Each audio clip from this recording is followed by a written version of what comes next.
Hey there, everybody. Welcome to Gather and Go, the podcast that helps you plan, promote, and lead better trips. I'm your host, Brian Jewell, and I am simply delighted that you have decided to spend some of your time with us today.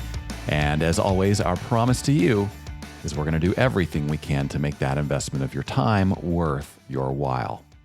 Now, if you lead group travel, if you plan group travel, if you take groups out on trips, there's a very high likelihood that motor coaches are a significant part of your trips and a significant part of your expense. So if you have ever wondered if you are doing the right things to book a motor coach, if you've ever wondered how to figure out whether a coach company is safe, whether they are using modern equipment, if you have ever wondered why motor coaches are so stinking expensive to charter, well, I've got the answers to all those questions today in our featured conversation with Luke Buskell, who is the president of Aero Stage Lines, which is a motor coach company based in the Midwest with operations in many parts of the country. Luke is a tremendous source of information and shares a lot of insight with us. You're not going to want to miss that featured conversation. Before we get there, though, let's get started with some travel news you may have missed. There's a political battle brewing over new pilot training regulations. The U.S. Senate is debating whether to loosen regulations around pilot training as part of the FAA funding reauthorization bill currently being considered in the chamber. At issue is an amendment that would reduce the number of training hours required to certify new pilots. Current regulations require between 750 and 1,500 hours of cockpit training, depending on where that training takes place. The proposed amendment would reduce that number by 250 hours for pilots coming into the industry from the military or from a university setting. Supporters of the new proposal, including the Regional Airline Association, say that existing training requirements are ineffective and overly burdensome, and that they're making it difficult for airlines to solve the nation's ongoing pilot shortage. Opponents of the proposal include the Airline Pilots Association, which says reducing training requirements would ultimately make flying less safe for the traveling public. Now, the FAA's current funding authorization ends on September 30th, so Congress has until the end of the summer to iron out a solution. Well, now it's time for the road tip segment of our show. This is the portion of every episode where we dig into our extensive history of travel experience and share some tips that we think are going to help you make your trips better and more streamlined and more hassle-free, both for you and your travelers. Now, today on the show, we're talking a lot about motor coach travel, and I want to bring up something that actually didn't come up in our featured conversation today, but it's a growing part of motor coach travel, so I thought I'd talk about it today. You know, I've been traveling on motor coaches long enough that I can remember the days before motor coaches had Wi-Fi, and when you were on the bus, you were pretty limited in your entertainment and connectivity options.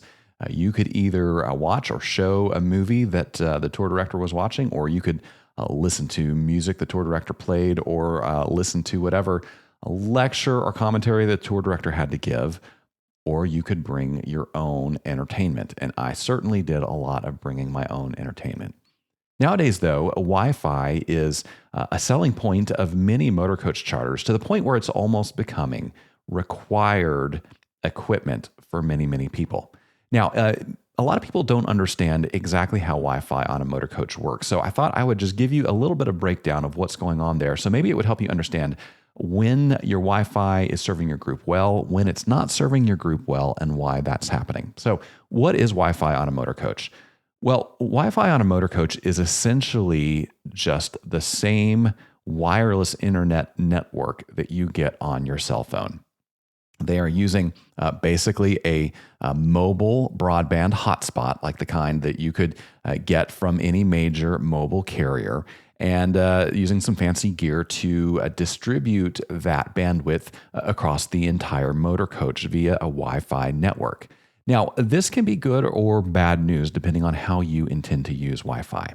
A lot of those networks, if you are in a big city, they have what we call 5G connectivity now, which means they have a very, very fast upload and download speeds, and they can handle a high bandwidth and a lot of data. And that's great. And I've noticed being in some major cities on some motor coaches recently, the Wi-Fi signal is incredibly strong and provides services that are similar to what I would experience sitting at my desk at the office or in my house. And that's great. But the problem is that those signals are limited to what's available in the cell network on the place that you're traveling. So when you're in that major metro area, you might get that 5G signal, and that's fantastic.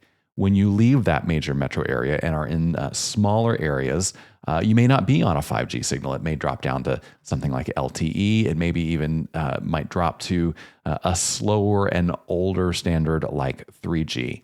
And unfortunately, if you're traveling in really remote places or maybe in the mountains, places where the landscape makes it difficult to get a cell signal, well, you're not going to get that Wi-Fi signal on the coach either.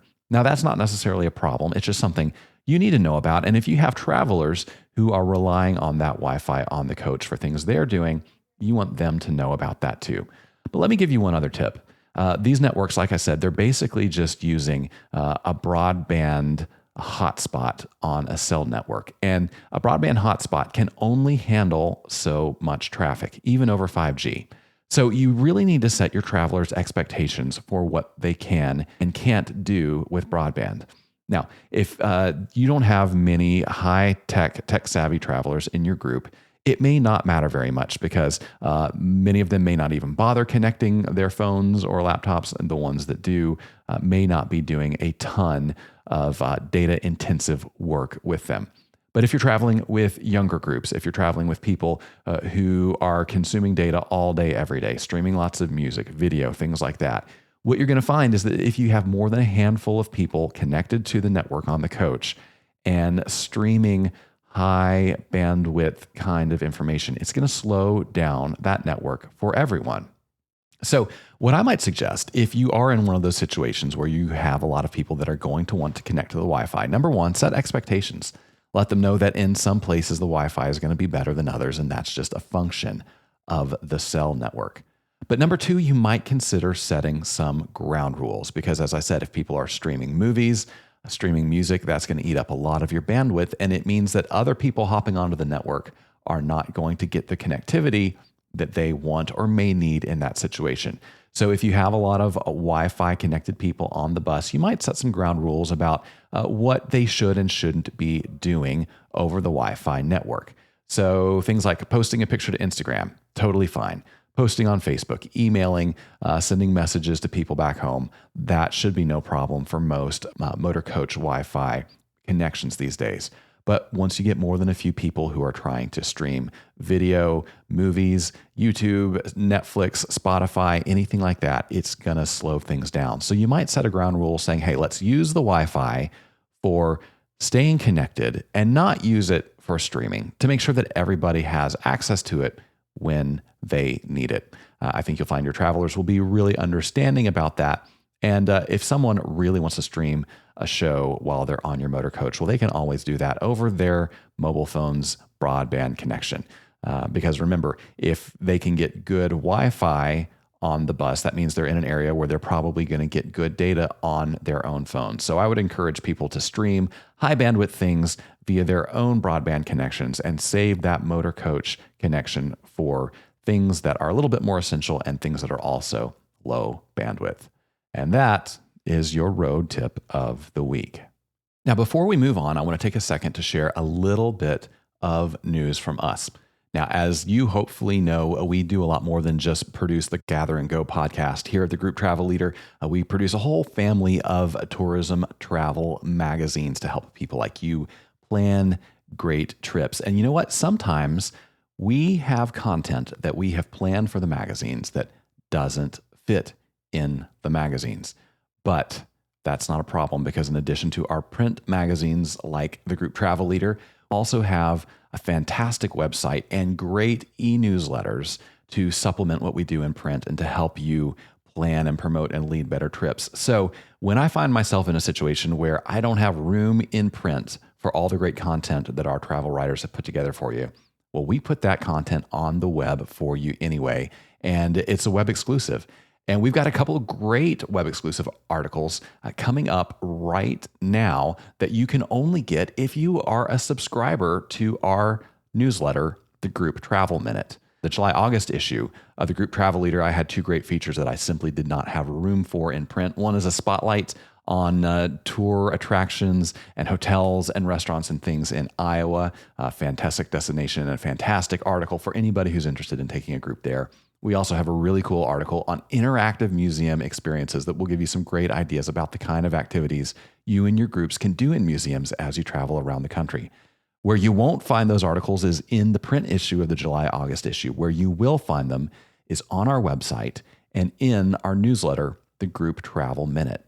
So if you don't already get the Group Travel Minute, it's super simple to subscribe. You go to grouptravelleader.com/subscribe, sign up there. It's absolutely free, and you will be on the list to get the next issue right away. I'm going to pop that link for you in the show notes so it's easy to find. But one more time, it's grouptravelleader.com/subscribe. You'll get the Group Travel Minute approximately twice a month in your email inbox, and you'll have access to all that extra content that you won't see in print. All right, well, it's just about time for us to move into our featured conversation with Luke Buskell. Now, as we get ready to move into that, I want you to remember you don't need to worry about taking notes because I'm actually taking notes for you. That's right. We're going to have a wrap up of that interview shortly after the conversation. And I'm also putting some of the most important points from the interview in the show notes on this episode, which you can find just below the audio player if you're listening on your phone, or you can find on the webpage for this episode. All the resources you need are right there. So you can focus on just listening to this interview. And hey, I want to encourage you to stick around after the interview and the wrap up, because after that, I'm going to share my thoughts on kind of a big article that came out in the New Yorker just last weekend titled "The Case Against Travel." We are going to break that down a little bit because, I have some thoughts on a landmine topic like that. That's going to be the topic of today's Hot Minute. You won't want to miss that. We'll be right back with Luke Buskell. All right, everybody, I want to take a minute to tell you about Corbin, Kentucky, home to adventure, history, and hospitality. Nestled in the foothills of the Appalachian Mountains in southeastern Kentucky, and conveniently located off Interstate 75 by the shores of the pristine Laurel Lake, Corbin is the perfect adventure destination. It's home to Cumberland Falls and the only moonbow in the Western Hemisphere. Corbin is also the birthplace of KFC. You can still eat where it all began and tour the state-of-the-art museum to learn the unique history of Colonel Sanders. Stop by Sanders Park and take a selfie with a bronze statue of the Colonel. Then spend a day enjoying the races at Cumberland Run, Corbin's new thoroughbred harness racetrack. And if you're a food lover, Corbin is definitely the place for you. Downtown is full of locally owned restaurants, not to mention lots of great shopping. When you bring your travelers, you'll find a warm welcome because Corbin loves company. To learn more, follow the Corbin Tourism and Convention Commission on Facebook or visit CorbinKYTourism.com. All right, everybody. My guest today is the president and CEO of Aero Stage Lines, a motor coach company with operations in 11 locations around the country and a nationwide network of partners. He worked in every area of the company before becoming CEO in 2020. And in addition to running Aero Stage Lines, he's active in numerous industry groups and serves on the board of the American Bus Association. Luke Buskell, welcome to the podcast. Thank you for having me. I am so excited to have you here. Motor coaches are such an essential part of almost every single group trip. And so they're important to our listeners, and understanding the business of busing, I think, is important to our listeners in knowing how they can take advantage of what you do to really optimize their trips. But before we get into all those nuts and bolts, I think your story is fascinating, and I'd love for you to tell our listeners how you came to be the CEO of a major national motor coach company. I was, you could say, born into the business. Aero Stage Lines is a fourth generation owned motor coach company, and I am part of the fourth generation. And I tell people I got lucky. I never had real intentions of coming into the motor coach industry. My family certainly did not put any pressure on me to join the business. So went to school, went to college, was getting ready to graduate, and I got a phone call from actually my dad. And what he said to me was, "Hey, there's a position open within the organization. It's kind of in line with what I liked was sales and marketing at the time." And he said, "If you're interested, we'd like to offer you the position, and only under one condition is that you try it for 2 years. You don't come and be here for a couple months and leave. We give it 2 years and see if it works out." And through some prayer and discussion, I decided to do that. And when I say I got lucky, I just totally fell in love with the business. Really, every aspect of it. I really enjoyed the people side of it, but I really took it upon myself to not only do my job and at the time sales and marketing, but learn every aspect of the company. I wanted to learn from other people. I certainly didn't have things figured out. And that's what kind of led me to where I am today. I was able to sit under people's authority, learn from them, try to make my own way as well. And it just kind of grew from there.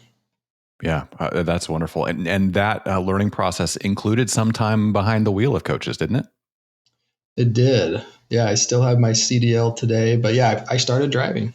So in college, I was a motor coach operator, and still today, occasionally get behind the wheel and drive a couple of charters. Yeah, that's incredible. So there has been tons of change in the industry, I'm sure, during the time that you've been a part of it. What are some of the changes that strike you most from, say, when you started driving in college to the world we live in now? Yeah, there's been a lot of changes. I can highlight on some for you. I think one is the technological advancements. I think the industry has embraced various advancements. Things that include, like vehicle design, enhanced safety systems, GPS, Wi-Fi, entertainment systems. It's certainly played a role in fleet management, allowing operators to, optimize routes, monitor fuel efficiency, track maintenance needs. So I think from a technology standpoint, it's certainly grown a ton. I would say, environmental concerns, or I would maybe environmental considerations is maybe a better way to say it. There's certainly been a growing focus on environmental sustainability within our industry.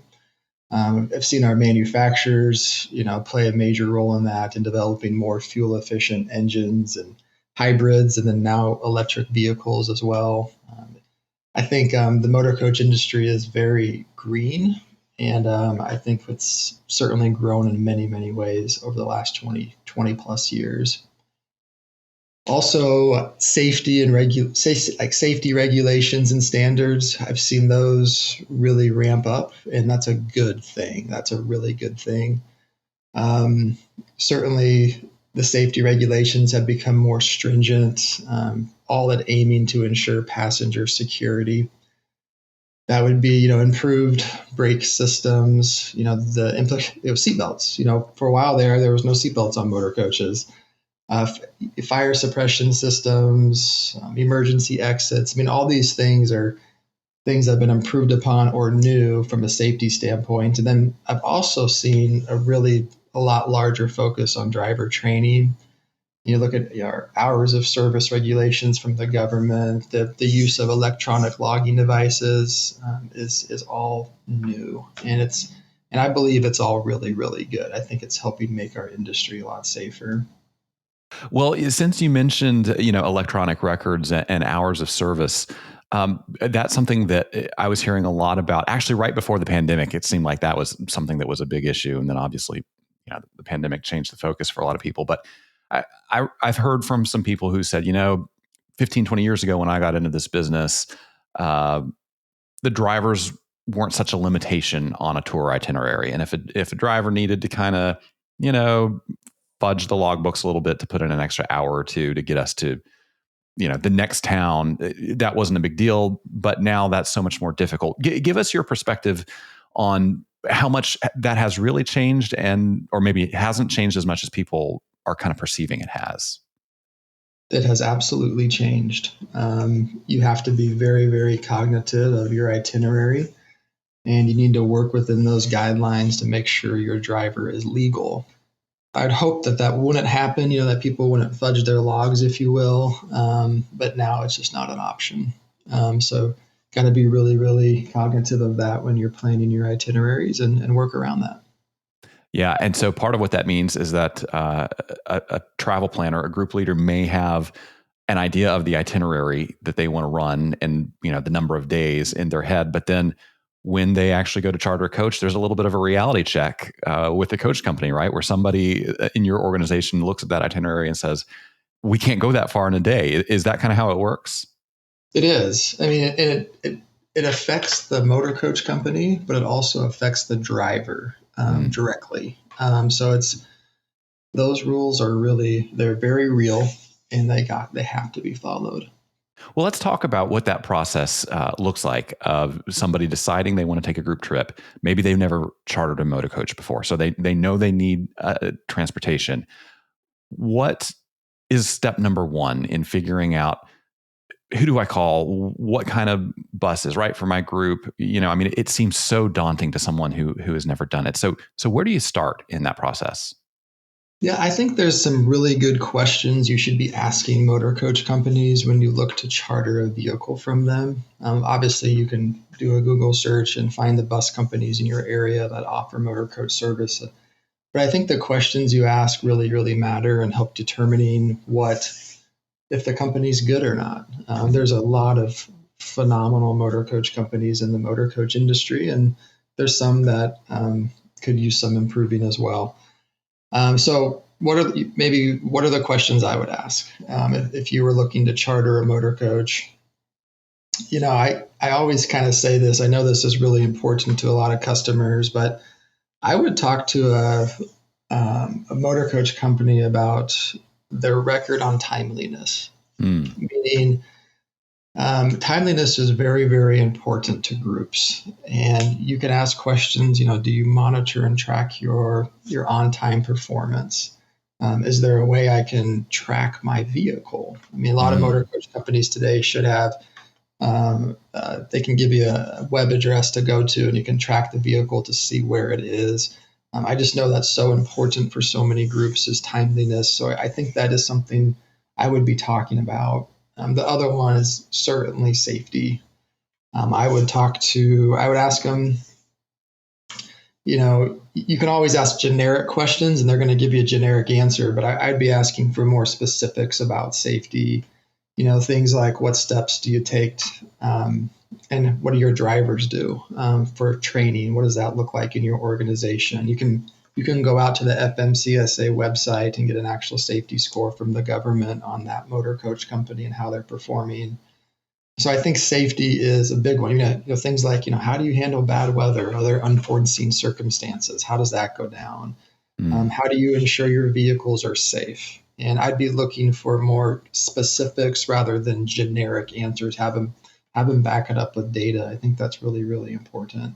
The drivers, how do you screen your drivers before hiring? There's a list I could kind of go through, but focusing in on the safety aspect, there is those cookie cutter answers that you want to stay away from. I'd be looking for more specifics. So it sounds like, if I put myself in the seat of someone who's planning a group trip, I'm thinking about the places we want to see, maybe the timing, how long we need to get from A to B.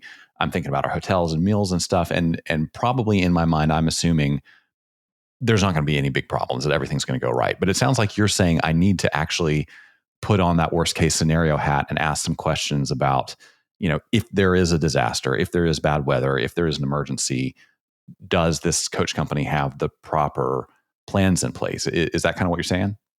Yes, 100%. One of the other questions I have, if the bus breaks down, how do you know as a customer you're going to be taken care of? What are your processes to handle that if that were to happen? And, hopefully it never will. I mean, Right. but if it does, I would be asking these type of questions to the motor coach companies so you can have some additional peace of mind, because you're dealing with people's lives, or on vacation, you've got a business to run. You want to make sure the motor coach service is pretty seamless for you.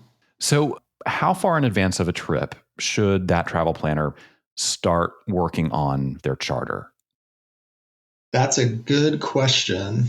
You know, I would say 6 to 12 months. I Wow. think that's an ideal situation. The sooner you can start working on it, the sooner you can get it reserved, the better. Mm. And the reality of the matter in the industry is, through COVID and all that, certainly I think availability of motor coaches is more limited. Mm. So just to charter one, you don't want to wait, especially if it's during those busy times in the spring, summer, fall time. Yeah. So my recommendation would be 6 to 12 months.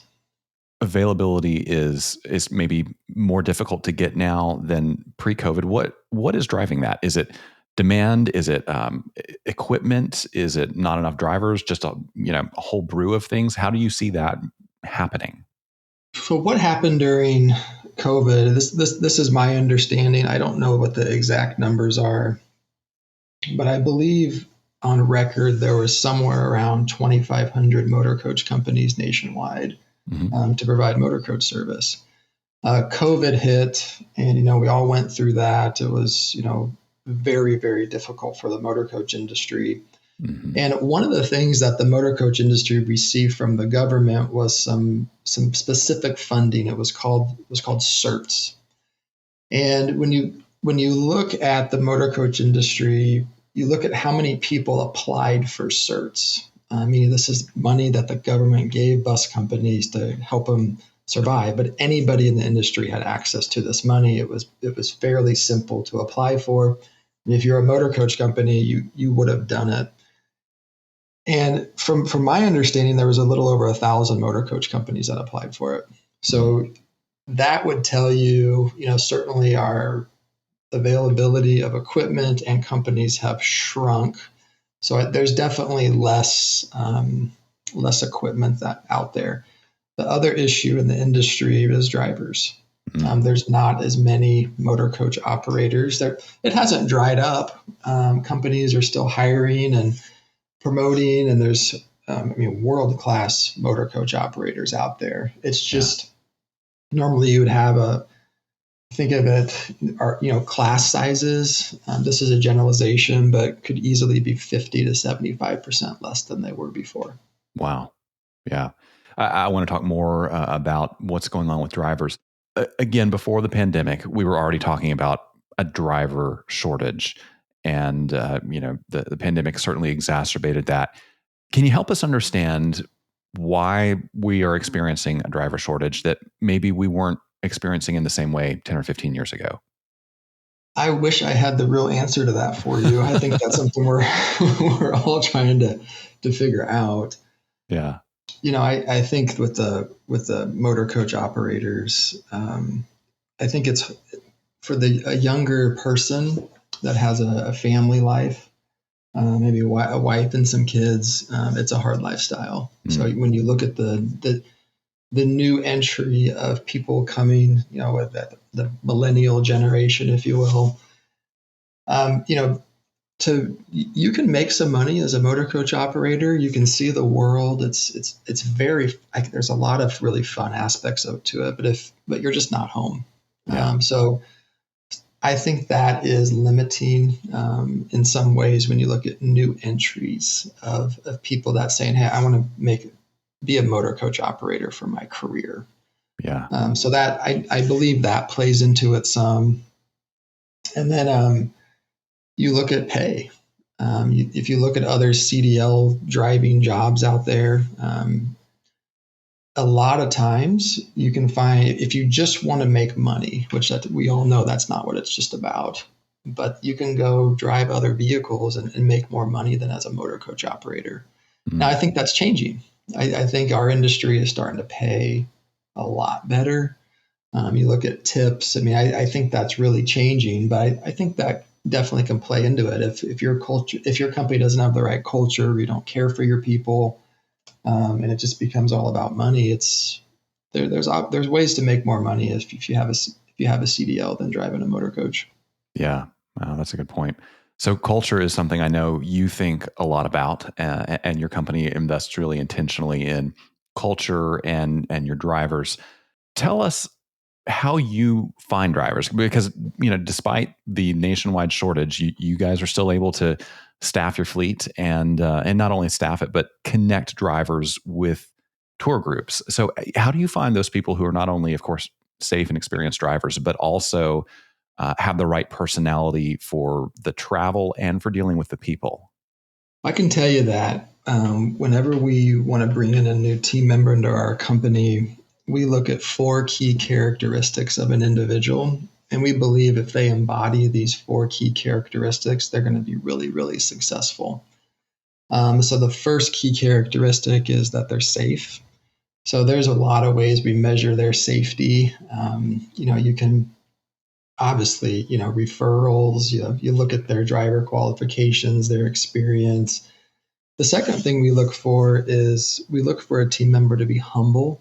We don't want to work with prideful people. We want to find somebody that walks with humility, that wants to serve another person and make them better. So we look for that characteristic. We think that's really important. That third characteristic we look for is that they're hungry. That just means they want to grow. They want to get better. They're not stagnant with exactly where they are. And our company provides opportunity for them to grow, and we want them to be excited about that. We think that's a big one. And then the last thing is we say they're smart, and that means they're people smart. We're not talking about necessarily book smart, even though that's a good thing. We want them to be people smart. In the motor coach industry, you get to interact with all different kinds of people. And we're looking for individuals that have the ability to interact with different personality types, different belief systems, and do it with excellence and serve them and help them be successful. So those are we kind of start there, Brian. We look at, how are they matching in these areas? And there's questions behind it to try to get those type of answers. And then if they check those boxes, we feel like it's something we can really work with. Yeah, that's great advice, honestly, for any organization. Certainly extends far beyond coach drivers. So let's say we have gone through the booking process and the planning process, and now it's time for the trip to begin. There's obviously going to be some kind of relationship between the group leader or the tour director and the driver. In your mind, what should that relationship look like ideally? And what do leaders need to know about the best way to interact with drivers, maybe some things that they should not do, to make sure they're staying safe and keeping that relationship with the driver in a positive place? The first thing I'd say is to make sure you establish clear expectations up front. Before that trip goes, make sure those expectations and trip details are all given to the driver. Of course, the itinerary, contact information, any specific instructions regarding, let's say, it's stops or timing or special requirements. I think that's really important. I would also say, remember to respect the driver's expertise. Recognize and respect the professional expertise of that motor coach driver. They are professionals. They've been trained. They bring a lot of value. So I think, it goes both ways. Don't get me wrong, it goes both ways, but offering respect. I would maintain an open lines of communication, open and respectful communication channels with the driver throughout the trip is super important. I would think of the well-being of the driver. So that just means, are they getting appropriate breaks? Don't push them too hard. This will help with the communication up front, making sure they have rest periods. And, we talked about regulations earlier, Brian, make sure you're staying within those regulations and doing those things right. And, another one I would say is a couple, I would say, provide them feedback and recognition. So You as a tour director can offer constructive feedback and appreciation to the driver throughout the trip, not just at the end of the trip, but at the end of the trip, it's also really, really valuable. And then if you were to have conflicts, and I'll be honest with you, what I see is I don't see a lot of conflicts with drivers and tour operators, but I'm sure it happens. I know it happens, but handle those professionally if they do. Mm. Address concerns promptly and, work towards resolving the conflicts in a fair and respectful manner. Don't let things brew. Let things blow up. And I think if you can kind of talk about things quickly, if it's bothering you a little bit, it really goes a long way than waiting until something explodes. Yeah, that's great advice. Now, I have been on tours where the driver was a pretty active participant. Once we arrived at a destination or a attraction, a restaurant, the driver takes care of parking the motor coach and then comes in and kind of enjoys things with everybody else, and they kind of become a part of the community. And I've also been on trips where the driver just waits with the coach and is kind of limited in how much they want to participate. Do you feel like that is just part of the spectrum of personalities, or do you see one way or the other as being sort of the ideal expectation for how drivers participate with a tour group? Well, I think that my experience with tour drivers is they do like to be engaged with the group, and a lot of groups love that. And that's exactly what they want. So it kind of goes back to what we were talking earlier about just clear expectations. If the driver's not totally sure, they might say, I don't want to impose or anything like that. And sometimes groups don't want them to, and that's okay too. Just remember it's a private charter or a private tour, and you can kind of set the pace in the direction of that. So if you can say up front to the drivers, hey, we would love to have you come in and have dinner with us, experience things if you would like, you're more than welcome. I would say that up front to the driver. And I think you'll find that a lot of the times they would love that. Sometimes there's things they have to do to the motor coach, or they need to get their rest where they can't. Right. But if they can, I think most of them would welcome it. But they just need to know that they can. Yeah. So it's kind of on the trip leader to make that overture at the beginning, to make sure they know they're welcome.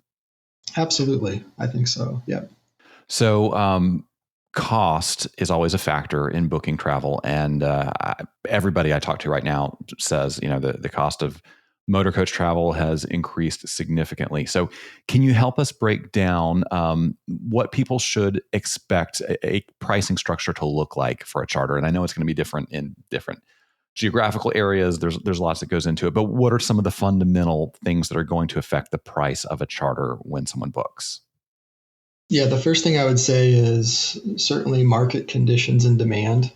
A lot of times charter and tour pricing is influenced by supply and demand dynamics. And you think of it kind of like a hotel, but during peak travel seasons, holidays, popular events, there's a huge demand, which that can drive prices up. And that's just kind of a reality. So, if you travel during a slower time, there's a good chance you could get a better rate for your trip. So I think it's important to say that does play into it many times.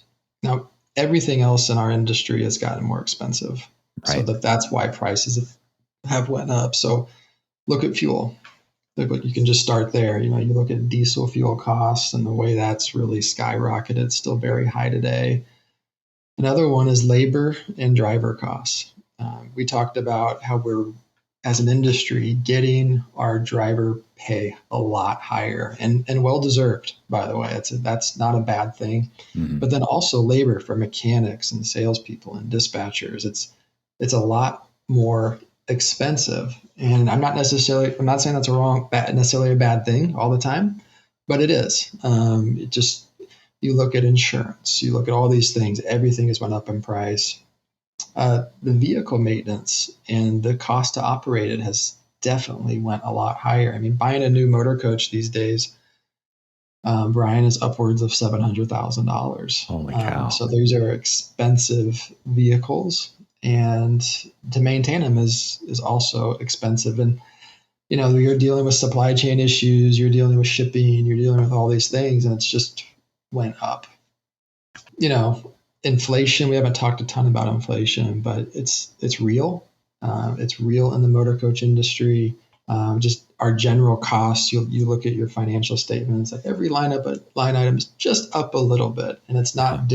I don't think it's due to inappropriate spending. It's just the reality of the matter. So, yeah. But it's good to know that there are some opportunities to maybe be strategic about when you're taking your trip to try to hit market conditions in a way that optimizes the price. So I think that's a good tip. Absolutely. There is. Yep.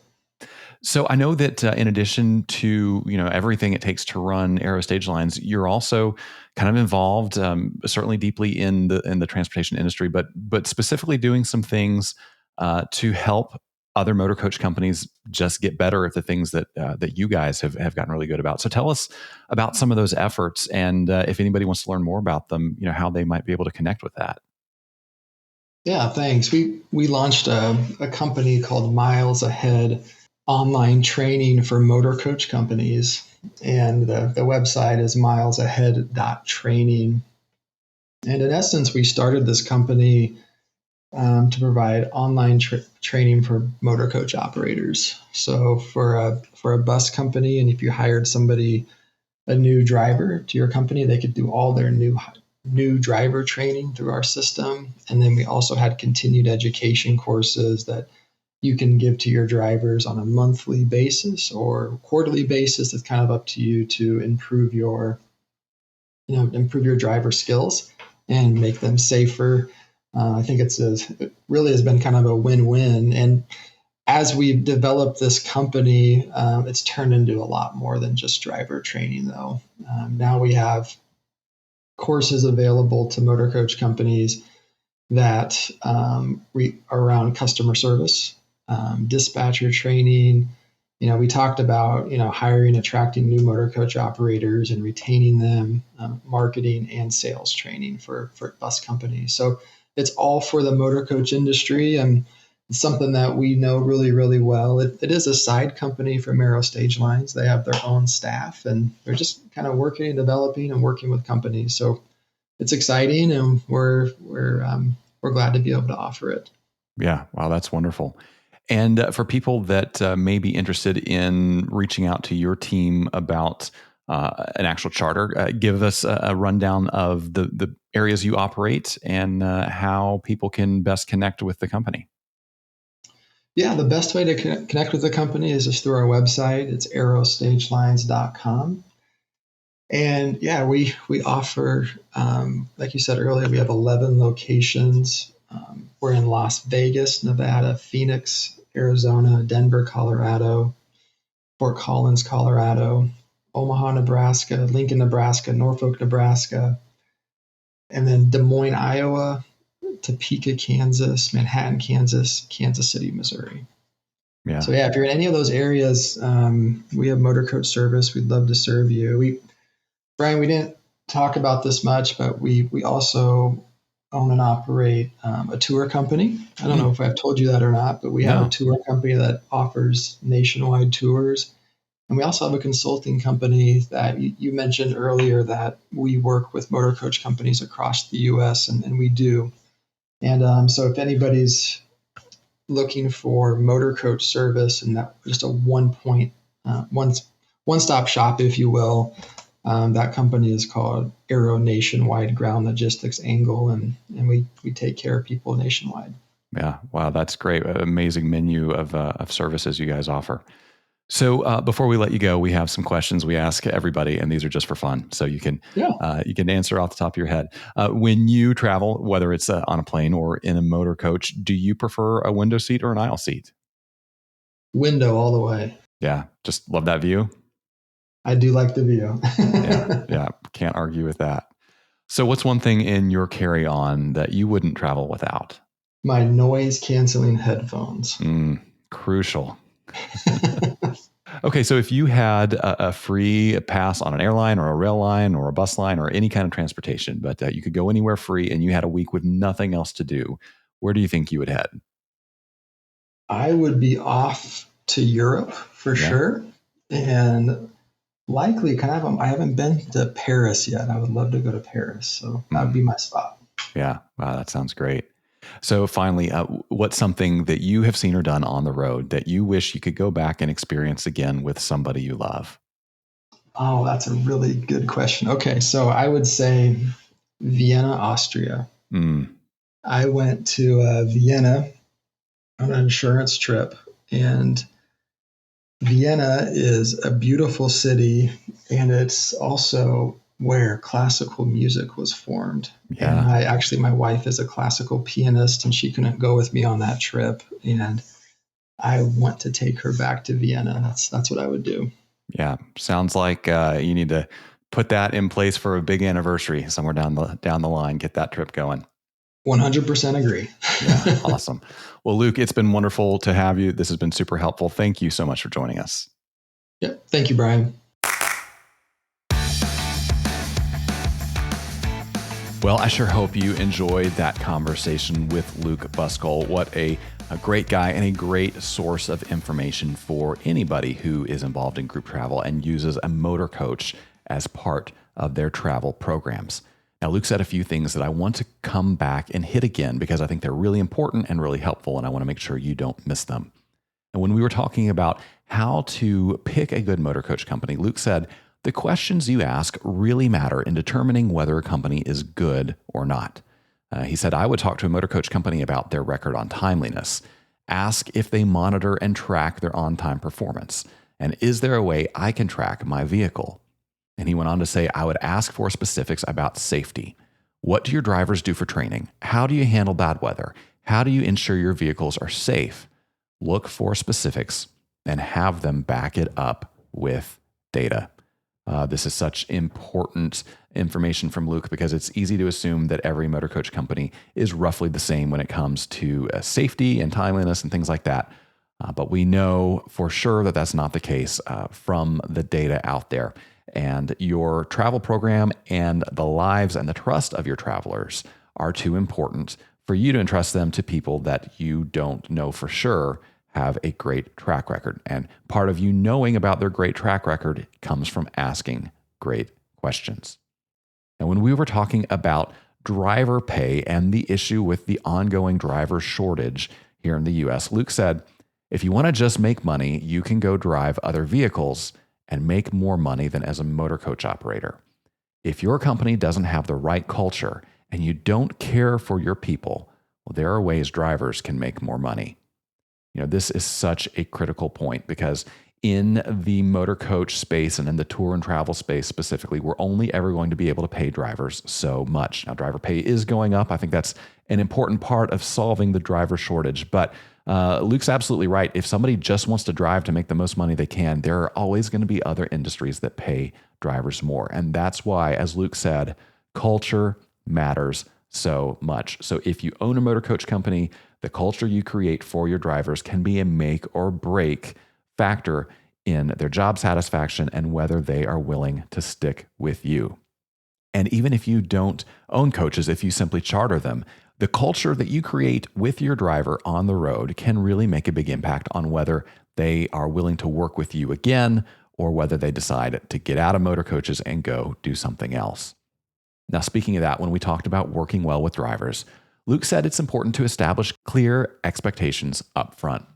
He said, make sure the itinerary, contact information, and specific instructions are given to the driver in advance. And remember to respect the driver's expertise. They are professionals, they've been trained, and they bring a lot of value. So maintain an open line of communication. This is so important because, as we all know, a great driver can make a trip much better. A terrible driver, well, that can be a nightmare on a trip. And the way that you interact with the driver is crucial in making sure that you and your customers have the benefit of a great driver relationship and not one that is strained or awkward or even potentially unsafe. Great stuff there from Luke Buskell. Well, some of you may have seen last weekend a big splashy article in the most recent issue of The New Yorker called "The Case Against Travel." As you can imagine, with a headline that provocative, this article caused quite a bit of controversy. And that is the topic of today's Hot Minute. Yeah, that's right. The Hot Minute is the portion of the show where I take 60 seconds to give you my unfiltered thoughts on a topic impacting tourism every day. And today I'm going to respond to this article written by Agnes Callard, who is a philosophy professor at the University of Chicago. I have some thoughts about her case against travel. So let's put 60 seconds on the clock and get into it. This essay is a classic example of smart people saying dumb things.